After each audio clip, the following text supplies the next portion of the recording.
오늘 우리는 이 아침 사도행전의 말씀을 함께 읽었습니다. 사도행전은 예수님께서 부활하신 이후에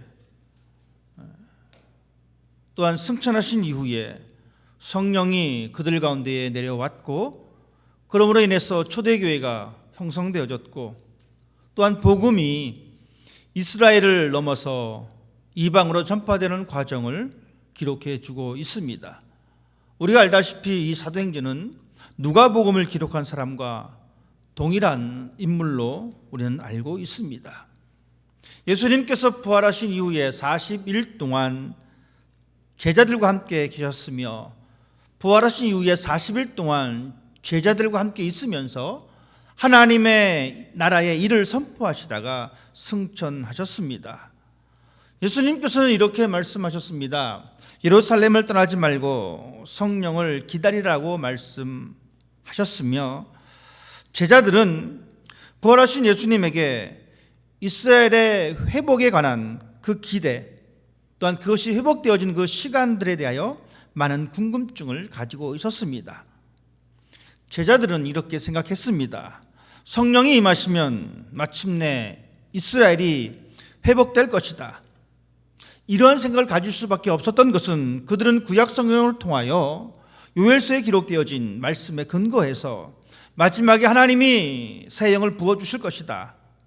그리고 그 영으로 말미암아 이 세상이 심판될 것이고, 누구든지 여호와의 이름을 부르는 자는 구원을 받게 된다라고 하는 말씀을 알고 있었기 때문에 그들은 마지막 하나님의 영이 임하게 되어지면 자신들의 겪었던 모든 것들이 사라지게 되어지고 새로운 것이 얻게 될 줄을 그렇게 알고 있었습니다. 이스라엘 사람들의 대부분의 사람들이 갖고 있었던 이스라엘의 회복, 이 회복은 다윗 왕조의 회복을 의미합니다. 강력한 국가를 형성해서 다른 나라의 침략을 두려워하는 그 삶에서 벗어나서 오히려 다윗 왕처럼 나라를 확장시키고 정복하고 지배하는 그러한 세상, 또한 솔로몬의 시대처럼 번영한 생활을 누리는 그러한 것들을 기대하고 있었습니다. 다윗이 영토를 확장하였고, 솔로몬 왕은 그 영토가 확장된 그 상황 속에서 참 찬란한 문화를 이루면서 살아갔습니다. 예루살렘 성전의 그릇이 금그릇이요 은을 돌같이 흔하게 여겼던 그러한 찬란한 그 시대를 이스라엘 사람들은 기대하고 있었습니다. 또한 하나님께서는 자기 자신들을 선택하셨기 때문에, 우리는 하나님의 민족이기 때문에 하나님의 구원을 받게 되어지고 이방 민족들은 다 멸망받게 될 것이다 라고 하는 이 기대가 이스라엘 사람들에게 있었습니다. 예수님을 메시아로 생각했던 이스라엘 사람들, 또한 당시의 제자들은 이제 예수님께서 말씀하신 성령이 임하게 되어지면 자신들이 꿈꿔왔던 그러한 환경이 펼쳐질 것을 기대한 것입니다. 그래서 제자들의 질문, 성령을 기다리라고 하셨는데 그날이 오면 이스라엘이 회복됩니까? 그날이 언제입니까? 여러분, 이 질문은 충분히 가능한 질문입니다. 그동안 그들이 그렇게 들어왔고, 또한 그들의 삶에서 억울한 것을 많이 당했기 때문에 이제 해방될 수 있다라고 하는 이 기대가 저들 가운데 있었습니다. 이제 로마의 식민지 지배를 벗어나서 자주 국가를 이룰 수 있기를 기대하고 있었습니다. 그동안 힘든 시간을 지냈으니 이제 하나님의 영이 오시면 자신들은 하나님의 택한 백성이기 때문에 반드시 하나님께서 저들의 삶을 보상해 주실 것이다 라고 생각하고 있었습니다. 제자들은 예수님께서 말씀하신 이 하나님 나라에 대한 이 관점을 자신의 관점에서, 정치적 관점에서 바라보고 이해했습니다. 더 이상 억압과 압제의 세력에서 벗어나 진정한 권력을 누리면서 풍요로운 세상을 꿈꿔왔던 제자들의 모습입니다. 예수님께서 십자가에 죽으신 이후에 두 사람의 제자가 엠마오로 돌아간 사건을 우리는 기억하고 있습니다. 그들이 예루살렘을 등졌던 이유는 자신들이 생각했던 메시아가 그냥 허무하게 십자가에 죽었기 때문에 그렇습니다. 이스라엘의 해방과 자유를 가져다 줄 것을 기대했는데 오히려 아무런 힘도 써보지 못하고 무능하게 십자가에 달려 죽었기 때문에 예루살렘을 떠난 것입니다. 자신들이 생각했던 이 메시아의 사상과 달랐기 때문입니다. 이스라엘의 회복을 기다리던 제자들을 향하여 예수님께서는 이렇게 말씀하십니다. 때와 시기는 아버지께서 자기의 고난에 두셨나니 너희가 알 바가 아니다. 제자들은 이스라엘 나라를 회복하심이 지금입니까? 이때입니까? 라고 물었을 때 예수님께서는 그렇다, 아니다 라고 대답하지 않으셨습니다. 대신에 예수님께서는 이렇게 말씀하십니다. 너희가 알 바가 아니다 라고 말씀해 주고 계십니다. 이 말은 어떤 의미를, 어떤 뉘앙스를 가지고 있냐면 너희가 해야 할 일이 따로 있다 라고 하는 이 의미를 가지고 있습니다. 즉 이 말에는 종말의 때가 중요한 것이 아니라 종말의 때를 어떻게 준비해야 하는가 라고 하는 것에 대하여 알려주고 있습니다. 예수님께서는 제자들이 이스라엘의 회복을 이야기할 때에 시기와 징조와 때에 관하여 말하지 아니하시고 성령에 관한 이야기로 대신 대답해 주십니다. 때와 시간보다 더 중요한 것이 내용이라는 것을 암시하고 있습니다. 그것은 바로 성령의 충만함을 얻어서 복음을 드러내는 것이다라고 예수님은 말씀해 주고 있습니다. 제자들은 현실적이고 정치적인 관점에서 이스라엘의 회복을 이야기하고 있는데 예수는 전혀 다른 관점에서 대답을 하고 있습니다. 제자들은 하나님의 임재를 현실적인 문제 회복으로 생각하고 있었습니다. 하나님의 나라가 임하게 되어지면 이스라엘이 겪었던 어려움이 하나님의 은혜로 다 해결되어지고 자신들은 이제 하나님의 백성으로 당당하게 보상받고 살게 될 것을 기대하고 있었습니다. 그래서 하나님의 나라가 과연 언제 올 것인가? 그 날이 올 것을 그들은 기대하고 있었습니다. 그들이 그동안 억압받았기 때문에, 그들이 그동안 어렵게 살았기 때문에, 그런 과거가 있었기 때문에 그들의 기대는 충분히 이해할 수가 있습니다. 우리도 역시 같은 생각을 가질 때가 있습니다. 하나님을 잘 믿으면 내가 겪고 있는 이 현실적인 모든 문제가 해결될 것이다 라고 하는 생각을 가지고 있습니다. 하나님께서 나타나셔서 나의 모든 문제를 해결하시고 더 이상 아픔도 없고 슬픔도 없고 절망도 없고 경제적인 문제도 다 해결되어서 내 인생에 시온의 대로가 열려서 날마다 춤을 추며 살기를 우리는 기대하고 있습니다. 그렇기 때문에 우리들의 관심은 언제 과연 그날이 올까? 언제 과연 시온의 대로가 내 앞에 펼쳐질까? 그래서 그날만을 기다리면서 우리는 그날이 속히 오게 해달라고 우리는 매달리기도 합니다. 물론 신앙의 모습 가운데에 우리가 필요한 모습이기도 하지만 이러한 모습이 너무 강조되다 보면 우리의 신앙은 위험한 신앙으로 바뀔 수도 있습니다. 기복적인 신앙으로 변질될 가능성이 상당히 많이 있습니다. 이만큼 했기 때문에 하나님께서는 내 앞에 이러한 보상이 있어야 합니다라고 하는 그러한 잘못된 기대치가 우리 가운데에 생길 수도 있다는 이야기입니다. 사람들은 다양한 관심거리가 있습니다. 연령별로 관심사가 또 다릅니다. 청소년들의 관심사가 다릅니다.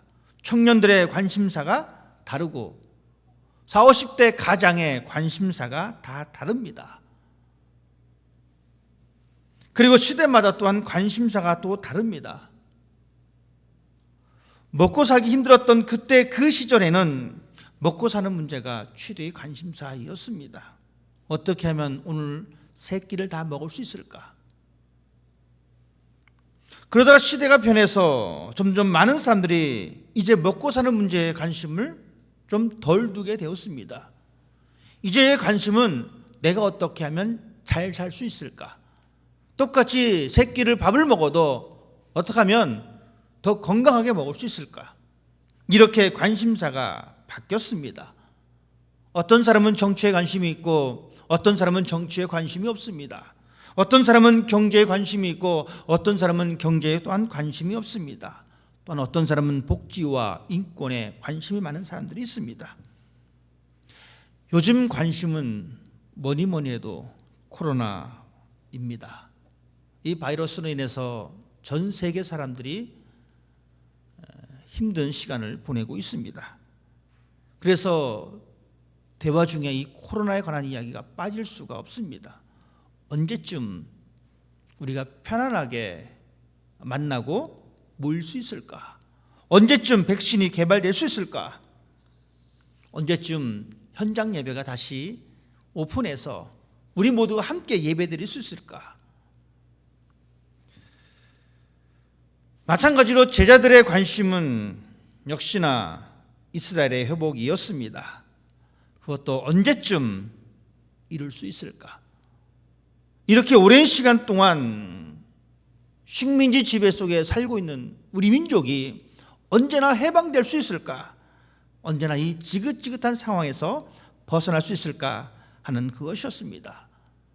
그렇기 때문에 그들은 자연스럽게 선생님에게 그 시간이 언제쯤입니까? 그때가 언제입니까? 라고 물어보고 있는 것입니다. 예수님께서 속시원히 그때는 한 20년 있으면 끝날 거야 라고 해주셨으면 좋을 텐데, 예수님께서는 시간과 때는 하나님께서 정하신 것이다. 나는 모른다. 아무도 모른다. 우리가 관심 가져야 할 부분이 아니다라고 말씀해 주고 있습니다. 즉 예수님께서는 이 모든 것은 하나님의 소관이시다, 하나님의 주권이다라고 말씀해 주고 있습니다. 우리도 이 코로나 사태가 언제 끝날지 모릅니다. 하나님의 섭리 속에서 진행될 것입니다. 예수님께서는 하나님의 주권을 말씀하셨습니다. 예수님은 그의 사역의 때에 세상의 종말에 관하여 분명히 말씀하셨지만 그때와 그 시간은 오직 하나님만이 아신다라고 말씀하셨습니다. 하나님의 절대적인 주권이라고 하셨습니다. 우리가 종말의 때와 종말의 시간을 알기 위해 애쓰는 것은 신앙이 아닙니다. 신앙은 하나님의 주권 아래 순종함으로 응답하는 것이 신앙입니다. 겸손히 하나님의 시간을 기다리는 것이 신앙입니다. 마치 예수님께서 십자가에 죽기까지 순종하셨듯이 우리의 신앙도 순종으로 채워져야 합니다. 하나님의 주권이란 순종과 결합되어집니다. 하나님의 주권이라고 하는 이 단어와 반드시 있어야 하는 것은 순종입니다. 하나님의 주권을 무시하면 하나님과 우리는 아무런 상관이 없는 것입니다. 우리는 하나님과 관계 속에 있는 존재들입니다. 하나님이 세상을 만드시고 사람을 만드시고 사람들과 교통하게 하셨다는 사실을 우리는 언제나 기억해야 합니다. 그런 관계가 온전히 성립할 수 있는 것은 하나님의 주권 아래 순종하는 우리의 자세입니다. 그러나 사람들은 하나님의 주권을 인식하지만 동시에 자신의 주권도 생각합니다. 즉 하나님의 시간 안에 우리의 시간표를 가지고 있습니다. 하나님의 시간표보다 나 자신의 시간표를 더 선호하는 교만한 삶을 살아가기도 합니다. 내 시간표를 하나님 앞에 놓고 어리석은 사람인 것을 알지 못한 채 내 시간표에 하나님의 시간을 맞추기를 우리는 원할 때가 있습니다. 내 시간표를 하나님의 손에 놓는 것이 아니라 오히려 하나님의 시간표를 우리 손에 붙잡고 순종하는 사람이 되어야 합니다. 우리에게 있는 나만의 시간표를 포기해야 합니다. 하나님이 나의 시간표에 따라서 내가 필요한 상황에 있을 때에 즉각적으로 응답해 주셔야 한다고 하는 어리석은 또한 교만한 생각을 우리는 버려야 합니다. 또한 어떤 사람은 적당히 고생했으니 이제 하나님 이쯤 돼서 저에게 보상을 해줘야 합니다. 이런 생각을 할 때도 있습니다. 교회에서 열심히 봉사도 하였고 헌신도 했으니 당연히 내가 이 땅에서 편한 삶을 살아야 되지 않겠습니까? 이렇게 이야기할 때도 있습니다. 그러다가 내가 생각한 그 시간에 응답이 없으면 우리는 참지를 못합니다. 물론 그러한 시간들이 불안하고 힘든 시간이지만 분명한 것은 내 시간표에 따라 움직이는 것이 아니라 하나님의 시간표가 있다는 사실을 우리는 언제나 기억하는 사람이 되어야 합니다. 제자들이 꿈꾸는 것은 종말의 시간과 때에 관한 꿈을 꾸었지만 예수님의 꿈은 제자들이 성령으로 채워지는 것이며 그래서 그들이 증인이 되는 것이었습니다. 그래서 시간과 때를 물어볼 때에 예수님은 오히려 아버지의 약속에 관하여 말씀해 주고 있습니다. 성령이 임하시면 너희가 권능을 받고 내 증인이 되리라. 이 세상의 삶이 여전히 힘들고 어렵지만 하나님의 증인으로 살아가야 한다고 말씀해 주고 계십니다. 그래서 이 땅의 삶의 모든 사람들이 하나님의 나라를 확장하는 일에 앞장서는 삶을 살아가야 될 필요성을 말씀해 주고 있습니다. 하박국 선지자는 우리들에게 이렇게 말씀해 주고 있습니다. 물이 바다를 덮음같이 여호와의 영광을 인정하는 것이 넘치는 세상을 우리들에게 말씀해 주고 있습니다. 즉 우리의 삶은 그 삶을 바라보면서 그 삶을 살아내기 위한 여정임을 우리에게 말씀해 주고 있습니다. 우리는 하나님의 구원의 백성입니다. 하나님의 심판이 언제 임하는 것에 관심을 갖는 것이 아니라 이제 우리의 꿈은 내가 어떻게 하면 하나님의 증인의 삶을 살 수 있을까? 이것이 우리의 관심이 되어야 합니다. 예수님께서 말씀하신, 예수님께서 꿈꾸신 복음 증거의 삶에 관심을 두고 살아야 합니다. 현실의 문제의 해결만 바라보고 있는 것이 아니라 믿음의 눈을 가지고 보이지 아니하는 하나님 나라의 소망을 가지고 예수 그리스도의 평화와 예수 그리스도의 생명과 예수 그리스도의 부활의 증인의 삶을 살기 위하여 한 걸음 한 걸음 걸어나가는 우리의 삶이 되어야 합니다. 어떤 사람이 다른 사람들이 부러워하는 아주 훌륭한 대학에 들어갔습니다. 이 사람은 대학에 들어가서 사람들의 부러움을 한 몸에 받았기 때문에 자기 자신이 대학에 들어온 사실만 기억하고 더 이상 공부를 하지 않냐고 시간을 허비하게 되었으면 이 사람은 좋은 성적을 받을 수가 없습니다. 이제 좋은 학교에 들어갔으니 열심히 공부해서 자신이 원하는 것을 얻어야 하는 것이 마땅한 삶의 방식입니다. 우리도 마찬가지입니다. 하나님의 구원의 자녀가 되었으니 그 사실만으로 기뻐하고 우리의 삶을 내버려 두는 것이 아니라 우리는 이제 하나님의 구원의 자녀가 되었으니 복음의 증인된 삶을 살아내기 위해서 우리는 애쓰는 사람이 되어야 합니다. 어떠한 큰 교회를 다니냐가 중요한 것이 아닙니다. 내가 얼마나 성경의 지식을 많이 알고 있느냐가 중요한 것이 아닙니다. 내가 목사가 되었다는 것이, 내가 교회의 직분을 가지고 중직자가 되었다는 것이 중요한 것이 아닙니다. 대신에 내가 어떻게 예수의 복음을, 예수의 생명의 기쁨을 나타내고 있는가, 이것이 중요한 것입니다. 그러면 우리는 어떻게 하면 우리가 예수께서 꿈꾸신 증인의 삶을 살 수 있을까? 예수님께서는 예루살렘을 떠나지 말고 아버지가 약속하신 것을 기다리라고 하셨습니다. 하나님의 약속은 무엇입니까? 우리는 그 약속에 관심이 있어야 합니다. 내 앞에 있는 문제에만 관심이 있는 것이 아니라 하나님의 약속에 우리의 관심이 머물러 있어야 합니다. 관심이 있어야 보게 되어집니다. 보게 되어질 때에 우리의 신앙은 다음 단계로 넘어갈 수가 있습니다. 애굽을 나온 이스라엘 백성들이 홍해길을 따라서 이동하게 되었습니다. 가는 길이 힘들어서 마음의 상함이 그들 가운데 있었습니다. 때로는 먹는 음식으로 인해서 저들의 불평이 날마다 많아지게 되었습니다. 처음 만나를 먹었을 때에 그들은 하나님의 놀라운 기적에 감탄할 수밖에 없었습니다. 그러나 그러한 일이 반복되어지자 이제 더 이상 만나와 메추라기가 보기 싫습니다.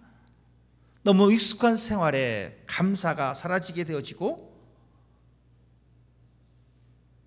오히려 더 많은 것들을 요구하게 되는 것입니다. 이스라엘 백성들은 애굽에서 먹었던 만나와 메추라기 외의 음식들에 대하여 기억을 합니다. 그리고 이제는 그것을 먹지 못하는 것에 대하여 불평불만을 터뜨리게 되어집니다. 하나님께서는 저들에게 불뱀을 보내어 저들을 심판하셨습니다. 그러자 백성들은 자신들의 잘못을 뉘우치고 하나님께서는 저들의 생명을 다시 살려주십니다. 그럴 때 하나님께서는 뱀의 형상을 만들어 주셨고 그 뱀의 형상을 쳐다보라라고 말씀하십니다. 이스라엘 백성들은 그 뱀의 형상을 쳐다본 즉 살았다라고 성경은 기록해 주고 있습니다. 그들이 놋뱀을 보았습니다. 참 재미있는 것은 이 보았다라고 하는 이 단어 속에는 관심을 갖다라고 하는 뜻이 포함되어져 있습니다. 관심을 보이는 것이 중요합니다. 그들이 놋으로 만든 뱀을 보았기에, 그들이 놋으로 만든 뱀에 대한 관심을 가졌기에 저들은 생명을 지킬 수 있었습니다. 마찬가지로 우리도 하나님의 약속을 보아야만, 하나님의 약속에 대한 관심을 가져야만 우리의 신앙의 행동이 무엇을 할 것인가를 결정할 수 있게 되는 그러한 사람이 될 수가 있습니다. 몇 명이 죽었느냐, 누가 죽었느냐, 이것을 보는 것이 아니라 하나님께서 말씀하신 것을 쳐다보는 것, 하나님 말씀에 관심을 두느냐 하는 것이 우리의 문제가 되어야 합니다. 우리의 관심은 하나님의 약속에 있어야 합니다. 그렇게 하기 위해서는 우리는 예수님께서 마지막까지 하신 말씀에 귀를 기울여야 합니다. 오직 성령이 너희에게 임하시면 내 증인이 되리라. 예수님의 약속은 성령이 너희에게 임하게 된다는 것입니다. 그러면 너희가 내 증인이 된다라고 말씀해 주고 있습니다. 그래서 우리의 꿈은 증인의 삶이어야 합니다. 증인의 삶의 시작은 성령 충만입니다. 시간과 때보다 중요한 것은 성령입니다. 성령은 하나님의 영입니다.